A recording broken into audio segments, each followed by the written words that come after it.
Voy, bu changalzor nima deb o'ylashlaringiz mumkin. Assalomu alaykum hammaga. Biza bugun yana bitta eksperimentimizni sizlarga ko'rsatmoqchimiz. Nima uchun bu pomidorlar bunaqa turibdi degan savol bor. Mana bachkilab juda ham yovvoyilashib ketdi. Sababi o'tgan yili biz eksperiment o'tkazgandik. Pomidor tushirgandik. Keyin 4 ta 5 ta palagni tushirmasdan o'z holida qo'ygandik. Endi bahorgi sezonga qarabda. Mana shu natijalarda tushirilmagan pomidorda rezultat yuqoriroq bo'lgandi. Ko'rak soni ham, kilogrammi ham ko'proq bo'lgandi. Biz bugun o'sha eksperimentni kattaroq ob'yomda qilyapmiz. Sababi biz buni hosillarni yig'ib olamiz degancha bu o'zi qaytib sinib qoldi. Tushirishga imkon bo'lmadi. Sababi bu tuproqda yotqizib bo'lmasdi. Shu sababdan biz buni taqdir hukmiga havola qildik va shu holida qanaqa bo'lsa qoldirdik. Tepada ham gullab meva tugish jarayoni davom etyapti. Lekin baribir ham zichlashib qoldi. Biroz qo'l mehnatiga muhtoj. Ammo mevalarni ushlash yaxshi ketyapti. Hali bularni hamma bachkilarini chikanka uramiz degan niyatimiz bu.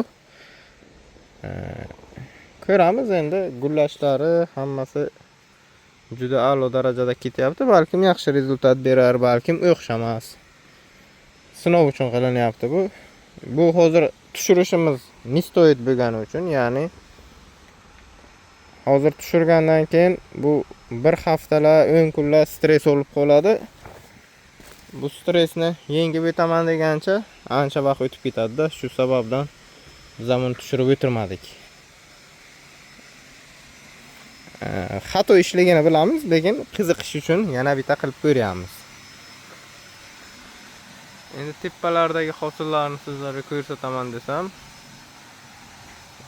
mana shu tepasidan sekin kelayotgan hosillari mana bu yerda ham bor. Bu bodring nishida ekilgan, shu sababdan buni ari changlamagan biror joyini. Shu sababdan balkim ba'zi bir gullarni ushlamasligi mumkin, lekin umumiy jihatdan meva tugish bor. Nima deysizlar, xato qildikmi, to'g'ri qildikmi? Xato deyishlar aniq. Sababi bu ishni hech kim qilmaydi.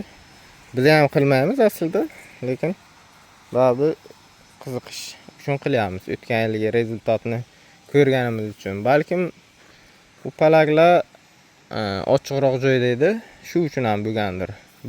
O'sha uchun bugun biz seli prolyotni qilyapmiz. Hurmatli obunachilar, mana. Lekin gullab ko'rak tugyapti. Juda ham ko'p gullagan. Tortib biladi yo'q. Palagimiz lekin baquvvat bo'lgan. Men o'ylashimcha tortish kerak inshaalloh. Alaminiy F1. Bu adashmasam 1 2 3 4-kistlarga kelibmiz. Mana shu 4-gullari. Juda ajoyib. Gap yo'q. Pastlaridan ham bachkilab, gullab yotibdi. Biz buni butkul o'zini holiga tashlab qo'yganmiz. Endi qo'l mehnatidan kamchilik bo'lyapti, shu uchun tegib ham o'tirmadik. Hozir yig'im-terimlar avjida. Bu kichkina joy uchun ishchi kuchi tashlay olmayapmiz, shu uchun ham eksperiment qildik-da. Mana bu yerda mana tushirganlarimiz ham bor. O'zimiz bitta ikkitasini tushirib qo'ydik. O'sha chikankadan keyin tepalari ketib turibdi. Mana bu ham tushirilgan. Tepalari yana ketib turibdi. Endi bu yog'i tajribani ko'ramiz. Inshaalloh natijalarni yaxshi bo'lsa, videolar davomida qo'yib boramiz. Bizni kuzatishda davom eting. Eng zo'rlarini qo'yib boramiz. Natija zo'r bo'lsa, sizlarga ham tavsiya qilamiz nasib bo'lsa.